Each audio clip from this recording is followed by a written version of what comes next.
دافوس 2024 وره دافوسا اف باجری بچکین دبینن سهلانه دنیای تهجینیتن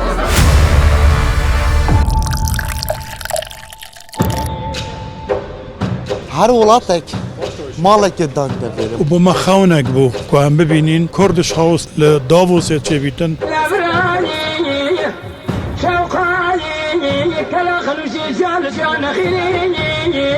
داووس باجرکی گلک خوش غریبه مالی کرد لهمو کسک پیروز بید کردش هاوس با جوسه ما بس دام از رابو جناب بسروک وزیران مسرور بارزانی بنگوین گلکت مازن و جوان لوی باجری هاوتن نبز گوتن بون بلکو کریار جی بون بري چند سالا كردش هاوس نبو بختي خودي بجا مشاقل تجبري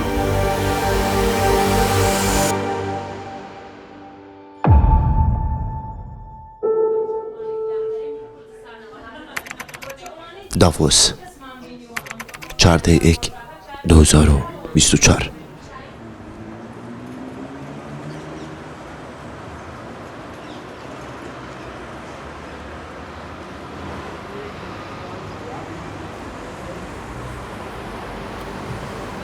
وره دافوسا ده مازنترین کنگره جهانی آبوری لیه تکرن women of impact in the state of Florida. And I got to experience, I got to celebrate and experience Ramadan. لدافوس ما مازنترین و باشترین و گوهستنا روزنامه‌وانی وکو کانال کردستان 24 و گوهستنا که گلک جوان جلای ما تکرن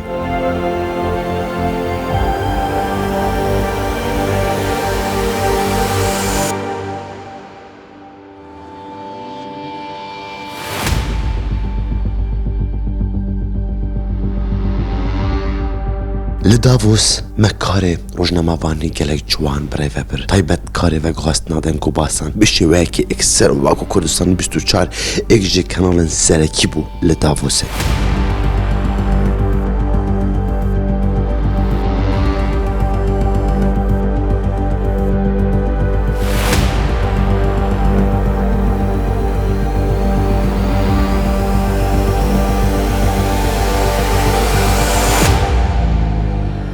بلیا گرینگه گلک جاران دیج دنگو باسا و دنگو باسن سیاسی این چتکی وکی خوب ببینن هشکو هند گلمده لما لا دوروا افروکل لدافوسه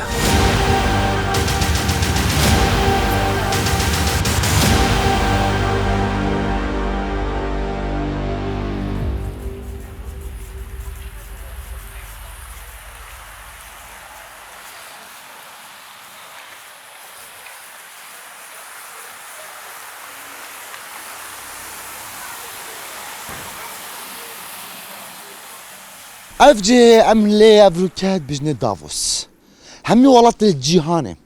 ببازرگان انتخو و برهنر انتخو سیاسین خو همي قصدا بي باجيريت كان دي ساله هفتيه که داد من نوه باجيري هنك بجنة دافوس افروكا ما كردان بنگاون گلک مازون و گلک جوان هاوتينه او جي كو قيمتك گلک جوان همي ولاد دنا ما كردا سروك وزيران برئيس مسرور بارزاني افروكا لفيري حاضره افروكا و برهنر ما كردا افت باش كومبانين هر برنياس او جي لفيري حاضرن ام دب درجه بحث دافوس كي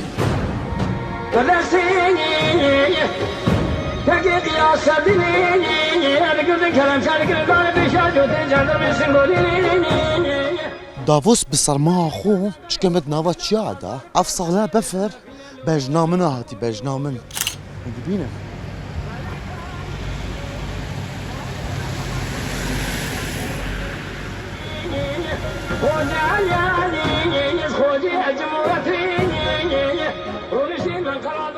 اف باجری بچکین دبینن سهلانه دنیای تهجینیتن سهلانه همی سیاسی و برهنر و دولمند جهان الوی باجری و سای بچیک کم دبن لدافوسه ما کردان دهبونه که گلک مازن هبید کود جناب سروک وزیران مسرور بارزانی او جه حاضر بید لدافوسه هر ولاتك مالك دان تفير مالك بنمونا كردش هاوس هاي درامين چنويري كيف همي كردات كردن سويسرا كردن همي جهان كو افكي كردش هاوس هايتن بنمنا امارات هاوس هاي بنمنا انديان هاوس هاي تو مالاوا چته تکرد و مالاوا بینرد جا خوش تیویم و کو میتینگ آنکو هفدیتنن بازرگانی هفدیتنن سیاسی تینه کرن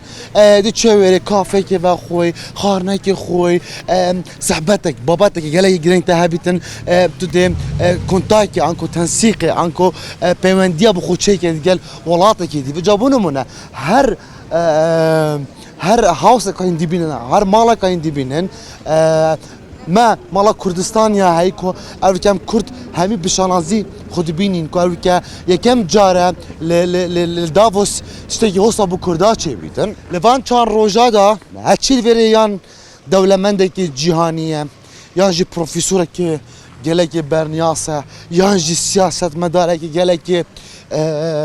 یه برنیاسه خلکی بی باجیری لسرانسری سویسرا همی تنویری بو کاری جی چونکه گلک مروف قصدا بیرد کن Hey hello are you from India? I'm from India میره رشکی کمر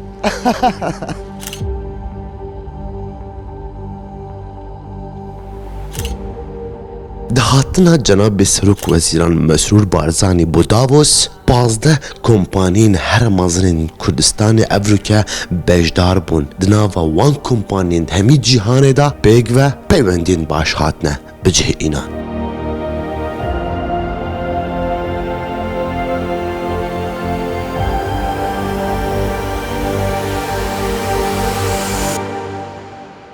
اجي دولمندن كو جلك برنياس من دخواست ديوانا ويبرين مخاره وجنجا شل قلبكم بحثا هاتنا ما كردان بكم بحثا وبرهنن ما كردان بكم هاتنا هوا چبو افريكا بو داووس ذكري بشير اجي جوان كسانه كو براستي كارن جوان لولاتي دكت وكو برهنر وما بتشاف جديد كسن وكما مستذكري افريكا سبيد تا درنگي شف دوان چان روجادا دوید کار بکن اف چان روجا دوید گلی جوان بروه بچن گله بخیراتی روجا و چاود بریدن زور سپاس بخیرات نهوت کم راستی با ما روجا که میجویه افرو و کافین گروپ و کمپانیا که باجر دو که کو بشداری القربان آبوری داووس بکن گل جناب سروک حکومت حرم کردستان اصلیه فرصت بینم سپاسی که به پایان جناب سروک حکومت حرم کردستان باز که مسرور بارزانی بکم که فرصت ابو کافین گروپ اب ناو خوب ناو حوالت خواهد و برنر دو که و حوالت خواهد بازرگان دو که و بالندر دو که سپاسی جناب بی و حکومت حرم کردستان بکن که فرصت دامه ام به قربان داووس و کافین گروپ خوب خلک دیب دینن یاسین بو خلک دیب بیجین که همیش کمپانیا که بازرگانی ند گله بواردا بر همینانت کین و کی پروژه رقابان و کی پروژه فامیلی مولادو که پروژه که بازرگانی گله که پیشکفتیا پروژه خدان کرنا چلا و بر همه چیری که تمازن ترین پروژه عراق افرو القضاء سماله والدهو که مرحله خود دو ماه دایا حقیقت و کی من دست که جگوتی ام بخود پروژه کامل جوی حساب کن و با ما خونک بو که هم ببینین الحكومة تحريم كردستان دمالك كردي وكي فولات الدنيا هميت بيش كفتي دمالك بجن كردش هاوس لدافوس تشبيتن سردست جناب سروك حكومة تحريم كردستان طبعا و خونا هر كردك او خونا هر بزنسمنك يا خونا هر سرمایه‌دار کردستان که خوب ببینید وره داد گل شرکات عالمی و گل مال دیم گلک مالا چون مسردان کردن اوت هاتین سردان من شکریل مالا کردی و اوت ام چون مسردان مالا توان کردین همیا گلک به دل خوش بین همیاش رغبت هبی همیاش استعداد هبی که بین کردستان و برهنان بکن بین چوجته دل وره بینش من چند روز من الوره جناب داووس افساله 4 روز از بجم 4 روز دیده بردام بیتفدی و افروجی و واسه 4 روز دیده بردامه و ساعت بو ساعت خلق پتر سردان مالا کردید کد خلقی پتر دوید وقتك هليك تجي كومبانيا كردستاني شبيتن وكي من قلت مجموعة كوبر هنا رأى دسيرو جام بركة بيجفاتين الأوتيل سعر نقل بيجفاتين نافيريا وكيجانا كان نورمال وطبيعي إدارة كين وبشوازي وبر هنا رتغلاط ديد كين راستيش يعني روجا كازور جورا خوشة كو أم ببينين مالا كردي الكوربان دافوس چه ببیتن و بر هنرت خلکی بین سردان ما بکن و کو مالا کردی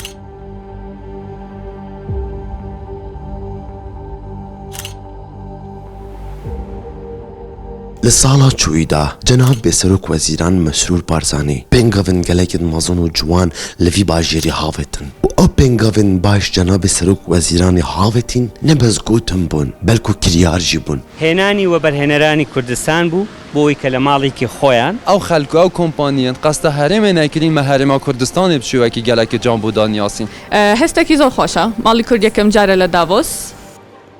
و اما کو هاولاتین کردستانه مکریارن باش دیدن و من دید کو براستیجی اوکه بر همه کردان لهمی جانه بلاود بید زۆر سپاس بۆ ئێوە تۆزێک بادینی تاگەی هیچ وە مشکلە نییە بەڵێ سۆرانەکەم باش دەخوا تەواو گەلێک باشە پێنگاوە گەلێک جوان بوو چاتە پێشکەشکردن ئەو ئەم وەکو کورد ئەم هاوڵاتی ئەم چ مستەفید بووین کوردش هاوس بۆ دووسێ مەبەست دامەزرا بوو مەبەستی سەرەکی هێنانی وە بەرهێنەرانی کوردستان بوو بۆی کە لە ماڵێکی خۆیان بتوانن لەگەڵ کۆمپانیا و خاوەن بزنسەکان و بەرهێنەرانی دنیا کۆ ببنەوە میتینگ بکەن و بەرهێنان بکەن لە هەرێمی کوردستان لە ڕێگەی و بەرهێنەرانی بیانەوە مەبەستی سەرەکی ئەمە دەنگ و باست من نەت سادە سات تەکیدن بەس باشە گوتگیری بەستن هەرە باش و هەرە جوان چێ بوون دناوبەرە و بەرهێنەرت مە و بەرهێنەری جیهانێ ئەف پێنگاوە ڕاستە ئەنێ گیری بەست ئەنکو عقدت باش هاتمە چێگیرن بەڵێ وە بەرهێنەرانی کوردستان لەگەڵ زۆر وە بەرهێنەری بیانی کۆبوونەتەوە قسەیان کردووە و ڕەزامەندی سەرەتایی دەربڕاوە بۆەوەی کە لە هەرێمی کوردستان کاری وە بەرهێنان بکەن ئەو پێنگاوەکە سەرەکی بەڵێ بەڵێ ئامانجی دیکەی گەورەتریش هەبوو لێرەدا یەکێکیانەوە بوو کە جەنابی سەرۆگەزیران هەر سەردانی کوردش هاوسی کرد لەگەڵ وە بەرهێنان کۆبووەوە و کۆبوونەوەی لێرەدا ئەنجام داد ئەمە بەشێکی تری ئەرکەکەی کوردش هاوس بوو بەشێکی تری ئەرکی کوردش هاوس یا ماڵی کوردستان ناسانی فەرهەنگ و کللتوری هەرێمی کوردستان بوو بە خەڵکی بیانی ئێمە ئەگەر سەرنجتان دابێت لە چوارچێوەی کاری دیکۆمنتاری و ڕێپۆرتدا کوردش هاوس قەرەباڵغترین هاوسی ناو داڤۆس ئەبە ڕاستێژت بێژم ها بتریەک و خەلکی قەستکردی باوەڕ بکەی کوردش هاوس هەیبەت و قەدر و قیمەتی سەرۆک وەزیران لە داڤۆس زۆرە يعني خلك همو قدر لاقرن همو ولاطكان همو سلوك ولاطكان قدر جورة لاقرن يعني قبل قالك جوان جنابی سەرۆک وەزیران کە لە دەستپێکی کابینەکەی خۆیەوە کابینێنەوە بڕیاری دا کە گەورەترین کار بکات بۆ ئەوەی بۆژانەوەیەکی گەورە لە هەرێمی کوردستان دروست بکات لە ڕێگەی چیەوە لە ڕێگەی وەبەرهێنانەوە لە ڕێگەی کارکردن لە بزنسەوە لە ڕێگەی کردنەوە واڵاکردنی دەواازەکانی دنیا بەڕووی بەرهەمی کوردستانیەوە ئەمە لە کۆڕبەندە جیهانەکاندا بوو کە جاری پێشوو ئیتیفاق لەسەرەوە کرا کە هەنار هاوردە بکرێ هەناردە بکرێ سێو هەناردە بکرێت ترێ هەناردە بکرێ هەنگوین هەناردە بکرێ ئەمانە خەریکن دەواازەکان واڵا دەکەن بۆیە بوونی جەنابی سەرۆک وەزیران لە کۆڕبەندە جیهانەکاندا کاریگەریەکی گەورەی سیاسی و ئابووری دەبێت بۆ هەرێمی کوردستان و جەنابی سەرۆک وەزیرانیش بڕیاری داوە و بەداخەوە ئەم جارە شتێکی نەخوازراوە ڕوویدا لە هەرێمی کوردستان هێرشێکی زۆر بێپاسا و زۆر نامەنتەقی ڕوویدا لە هەرێمی کوردستاندا بۆ هۆکاری ئەوەی کە مەسەڵەن ئێمە بە جۆرێک لە جۆرەکان یەک تۆز ئەجەندەی کارەکەمان بگۆڕێ بەڵام لەگەڵ ئەوەشدا جەنابی سەرۆک وەزیران وتی ئێمە لێرەین زیاتر کوردستان ئاوەدان دەکەینەوە یعنی ئەم ڕوحیەتەی جەنابی سەرۆک وەزیران زۆر گرینگە ئەم لۆبیە بەهێزترە لە لۆبیەکە عەتفیەکە ئێستا ئیتر وردە ئەو لۆبیە عەتفیە کاریگەری ئەو تۆی نەماوە بەڵکو ئەو لۆبیە گرینگە کە تۆ بتوانی چەندە بتوانی سەرمایەگوزاری بکەیت لە ڕێگەی وەبەرهێنەری بیانیەوە لە وڵاتەکەی خۆتە چەندە کۆمپانیا بیانیەکان بینیتە وڵاتەکەی خۆت ئەوەنە وڵاتەکە ناسراوتر دیارتر و پارێزراوتر دەبێت.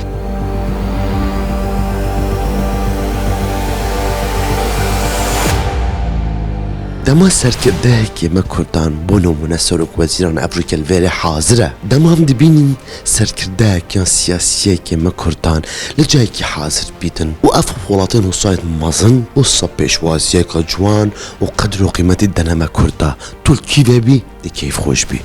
الدافوس تودي عندك تشتين جواز بيني بونمونا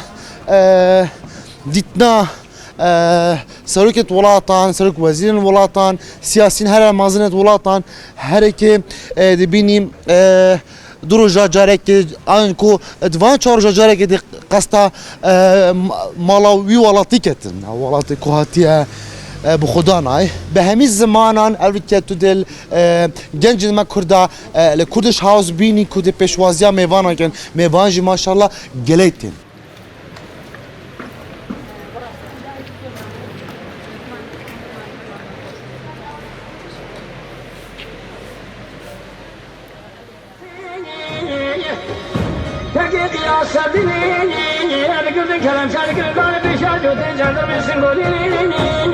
Tiştî here ciwan min dîtî rastî jî gelek kestin an ku gelek ew tiştên ku bi dest têne çêkirin li mala Kurdan pêşkêş kirîne xelek bû nimune vev kartinî ne ku ew e bû nimune me ev e înayîne vêrê bi dîkor ne hindek kiçik me Kurdistanê evan bi dest çêtken wekû grupekî kompanyek bi xwe vekiriye bû nimune da tiştekî ciwan îşewa bidem ew e laliş e وان چکریه اولیوری نم اینای نتنی پیشکش بکین با بینرا و کو چابش ماوه و کو تنه دیکور بدن میوره و ما چکری نه ام تخوین نوا وان سینیان دا ام بکارتنی بونمونه اوه هنارد ما کردستان نه کو پروژه گله کی جوان بو سرک مسئول بارزانی امریکا پنگاوت باش هاوتنه کو برهنه کشتو کاله ما کردان هم میال بالا ود بیتن لهمی ولاتن عرب برا پتر یاش مبد ام کرد بیچاناقتینی ام کرد بس بدهی چه هبید پشتی فراوینه هبید پشتی شیوه هبید و این برا کت و ناپیش و ناپیش کادن خورمه ید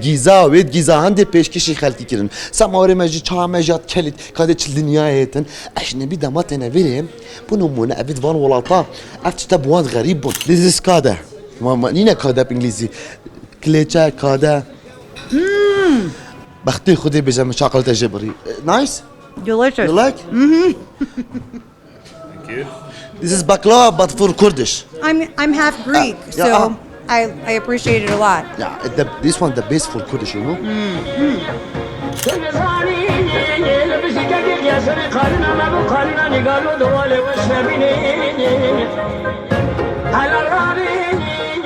Ev ne mala mebteniye, mala ve hemmi Kurdaya, mala hemmi Kurdistaniyane. O devlemendu siyasin her giring evrikeli cihane, qasta mala Kurdan kir, mala Kurdistan kir. Lve mahlet da gelek çalaki hebuyne, gelek tiştin ciwan peşkeş kirin. زۆر ئەمە شتی جیاوازمان پێشکەش کرد لە بوارەی ئەوڕۆکە پەنەڵێکمان هەبوو لە بوارەی AI و ئیکۆنۆمیمان باس کرد و هەندێکیش برێنچینە دەوروبەرەکان هاوسەکانی دەوروبەرمان کە چکن ئەو سارەکە لە World Economic Forum زیاتر فۆکوسەکە لەسەر AI بوو ویسمان ئەمەش خەرکی پێ بناسێنین کە لە ماڵی کوردیش خەرکمان هەیە بەتوانە دەتانی لەسەر ئەو بوارەی قسانکە و پارتنەرشیپیان لەگەڵ دانیای gelek ciwan axev delal ha ew keset êne vêrê delal bunumune û çin hin tiştekî pêşkêşî wî dikin diyariyekê ku min telbîra wî mala Kurdistaniyan بەڵێ ئێمە بۆ هەموو ئەو سەردانکەرانە کە دێنە ماڵی کوردی گوتباکێکمان حازر کردووە کە چەند بابەتێکی تایە لە کوردستانەوە دروستیان کردیەوە مەسەلەن ئەکسسوەریە دەلالەت لە کەلتوری کوردی دەکا ئێمە حازرمان کردو و پێشکەش بە خەڵکی بیان دەکەن کە دێن سەردانی ماڵی کوردی دەکەن کارتینن خەلک یعنی ئەvە خەلک کو مستەفیدن ئامادە کردووە کە دەتوانن لە ژیانی ڕۆژانەیان بەکاری بین و وەکو یادگاریەک لەلایەن ببینێتەوە خوارن پێشکەشکەر وی کوردی بەتەکید ئەو چەند ڕۆژەی هاتبوون کە خەرکەکان داهاتن هەموو خواردنی کوردیمان پێشکەش کرد لە دۆڵمە و بریانی و کوبەی کوردی و چای کوردی ئەوە لە هەمووی گرنگتر بوو خەرکەکە زۆر داهاتن لە چای کوردی.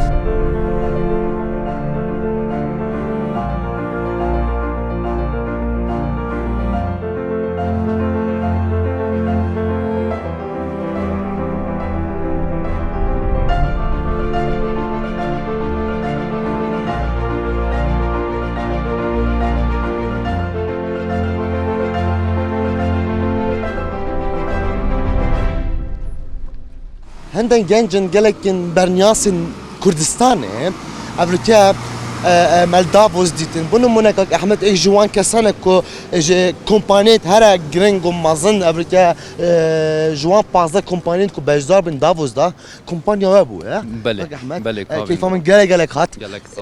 جلك جوانا دما دي بينم كومبانيك نوكو بس خدان كومبانيات ستافي خوجي قال خوتيني بله ذاكيت الصح بيونديت هوا دافوس دا چابون و حتی که چاب رو بچو و تا داووس چا دید داووس باجرکی گلک خوش غریبه پیوندیت ما گلک باشم اما کمپانیا کاوین گروپ افسال 2024 دا هم بجدار بوین سر داخوازیا دسته برهنان گشتی هم سپاسیاوانات کن که اف در فته بو کمپانیا کمپانیت هرم در خستی که همشین پتر دیدارا پتر اتفاقا پتر گل کمپانیت گورایت ماشین بجین جهانی گل باغوین اتفاقا کن که کشین هرم کردستان کو شین استثمار دیداب کن شین پروژه باش بو خلکی هرم پیدا کن اب همیشه دست پیش خیریا جناب سرو که حکمت هرم کردستان رزدار مسعود بارزانیا خوشحالی و گله باشه بنگاو تابع چمون پیوندی و دیگه کمپانین دی هاوینل بره وان دیگه هوا کرینه یا نه بله خوشحالی و گاگوار بین امشیان پتری دهر نشتنا بکن گل کمپانین گلکت مازن سر آست جهانه و دست پیش خریش و موهوان هر دو که دست بکریا و نزیک دی اوجی سردان هرم کردستان کن هر اگریف اختصاص کمپانیا خو او اختصاص کمپانیا ما کاوین گروپ تدا کارت کتن ما او کمپانیا حل بجارتن تاکید دو مرحله دست بکر یک وقت کمپانی ما گروپ کمپانیا کاوین گروپ دانیاسین بو گله کمپانی جانی شوی باشتر ما او خلق او کمپانی قصد هرم نکرین ما هرم کردستان بشو کی گله که جان بو دانیاسین ماڵی کورد لە هەموو کەسێک پیرۆز بێت ئەم ساڵ لە داڤۆس ماڵی کوردمان کردوتەوە بۆ ئەوەی دەرفەتی وەبەرهێنان و بزنس زیاد بکەین لەگەڵ پیاڵە چایەکی گەرم و مناقەشەی خۆش زۆر جێگەی سەرنج بووە هەر کەسێک هاتووە و توێتی ئەمە قەرەباڵغترین هاوسی ئەم سەرجادەیە بيجن بينغافا قالك بزحمتها نعب صناعيه تو هاوسك يعني مالا هر دولاتك الفيري فكت شكا دستانا كيفيت يا بزحمتها تني دافوس بجاديه برنياس ڕاستە داڤۆس خۆی لەم کاتەدا لە مانگی یەکدا لەبەر کۆربەندی ئابووری جیهانی و هاتنی کۆمەڵە کەسانی گرنگ کە بابەتی چارەنووساز باز دەکەن زۆر زەحمەتە کە بتوانی هەر بیتە ناو داڤۆس جا کردنەوەی ماڵی کورد لە کاتێکدا ئێمە ناوچەیەکین لە ناو وڵاتێکی تر کە ئەو وڵاتە ماڵێکی لێرەدانیە لە ئێستادا دەستکەوتێکی زۆر گرنگە بەڕاستی ئەم دەستکەوتە بۆ گرنگە لە بەرەوەی کە تۆ ماڵێک دادەنیت و ئەم هەموو خەڵکە لێرە بەردەستن ئامادەکاریەکی زۆری ناوێت بۆ ئەوەی تۆ دەرفەتی زێڕین بڕەخسێنیت ئەم کەسانە کە لەگەڵ ئێمە هاتوون و بەرهێنەری زۆر بەڕێزن ئێمە لێرە پانەڵ و کۆبوونەوات و هەموو شتێکمان ئامادە کردووە بۆ ئەوی زەمینە سازی بکرێت یەکسەر بچیتە سەر بابەتەکە کە چۆن دەتوانین ئێمە بواری بزنس بەرەو پێشەوە بین کە بواری بزنس بەرەو پێشەوە بردرا کە ئابووری وڵات بەهێز کرا ئێمە کار دەڕەخسێت بۆ خەڵکی خۆمان وڵاتەکەمان ئامادان دەبێتەوە.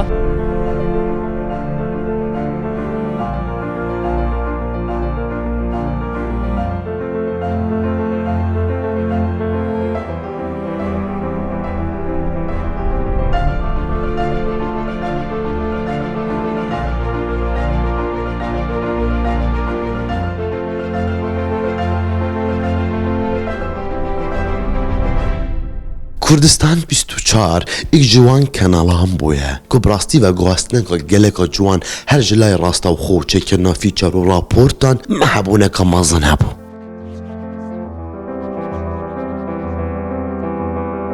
ماشي گود افریکا حوالت مین پیامنیر چید کن کاری وان چا پریوت چید اوه آواره هورامیه آواره ایجه کچن گلکن زیرک و چالاکن آواره کار پیامنریت کد وینگیریت کد هر واسه منتاجی جید کد اوه على اساس مسیارا باقش کریزاگه ناقص چند ناقص 12 لی آواره قازانه که ایپراخ خوابو ملگل خوی نابو قازانه که آواره ایپراخ تا چه گیبانت اندکی دیبون قالك باشه شو ما خلاص بول دافوس لي زحمتها بيك تشاهني تجرى ناي تجبيد كرن براستيجي اورا سلاوارس کاکو تو چای ناس قربان افراخت ما افقازانه گرانه باشه دیگه بین مال افراخ ما خارن بس هشكو كاس حاج باجراش كاناكت شو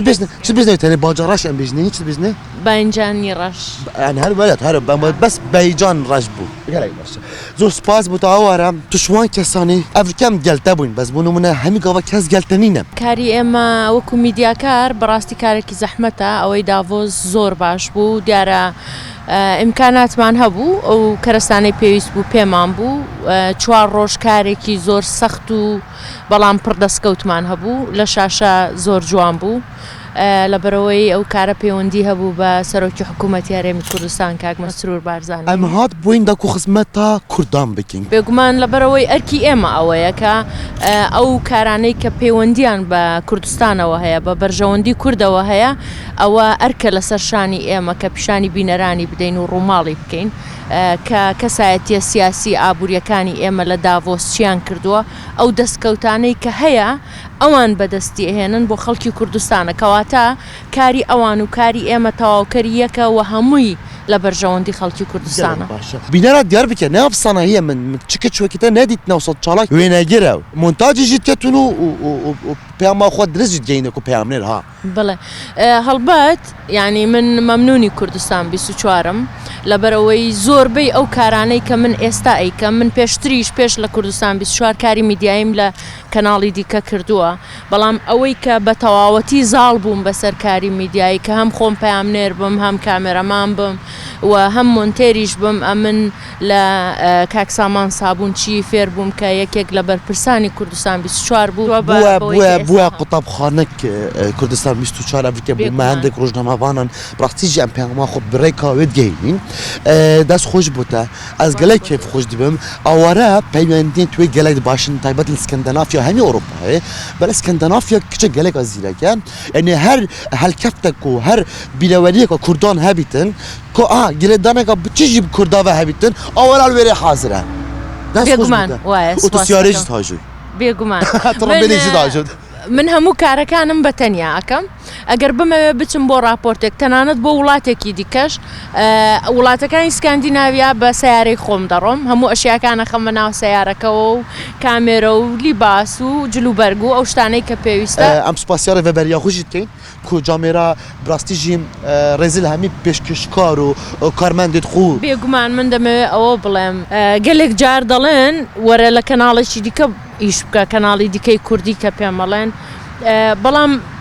من پێم وایە هەر ڕاگەیاندن کارێک لە کەناڵێک کە کار دەکات مرتاح بوو پێویست ناکە کوردستان 24 تەواوی ئەو کارمەندانی کە من سەردانی کوردستان و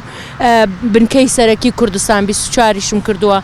زۆر ڕێز لە کارمەندەکانی دەگرن ئەمن یەکێک لەو کەسانم کە تەک بە تەکیان ڕێزیان گرتووم و ڕێزم لێ گرتوونەتەوە زۆر مرتاحم لەگەڵیان و لە هەموویشی گرنگتر ئەوەیە سیاسەتی کوردستان 24م قبوڵە لەبەرەوەی سیاسەتێکی کوردستانی هەیە ئەز و سیزار و ئەوارەخانجی پێک بە نوکێ بەرەف